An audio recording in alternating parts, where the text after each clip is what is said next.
So this is where we will count the number of ballots that we have received. This is part of our chain of custody of the ballot. We run them through the machine and it spits them out in order of precinct so that they are starting to get grouped together to match the different ballot types. They are still in the envelope. Your signature is on the envelope. So they will be pulling up your account in our system on the computers to see that your signature that we have on record matches what is on the ballot. Votes are tabulated. Then those get stored in boxes, and again, those are now completed ballots, and they will go back here unless there's an issue. Really important to read the instructions on your ballot. For example, if you fill in the oval and you go, oops, nope, that's not who I wanted to vote for, and you just cross it out and fill in the other oval, that is by law considered an overvote because you have voted for both parties.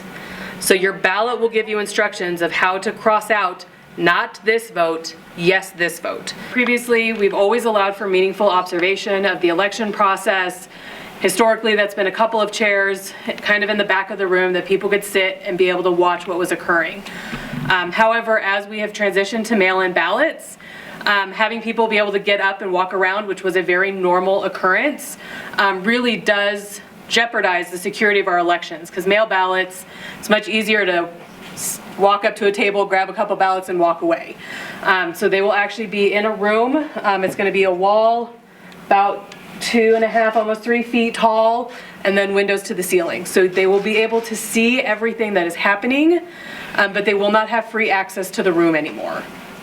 We were very specific in how we set everything up in this room for the processing of the ballot to make sure that from this location you can see everything that is happening, so that while we will have the live streaming for anybody who just wants to watch online or from the comfort of their home, for those who actually want to come on site and watch the process, they will be able to view and observe every step of the process.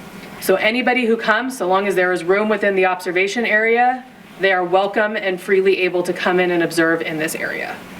There is a line that we have to be very careful of what people can view and what they cannot, because there is still a security and secrecy of the ballot and things that are not open to the whole public to be able to see. So there's a line that we have to be careful that we are not jeopardizing the secrecy of my ballot with the public's ability to watch the process occur. People cannot have cameras, so they can't be videoing you here or at vote centers. They can't be videoing you, taking pictures, saying, see, look at Sammy voted for Bobby, here's the picture of her voting. None of those things are allowed. So we take very seriously the secrecy of people's ballots, and we work very hard to ensure that that right is fully engaged in Washoe County.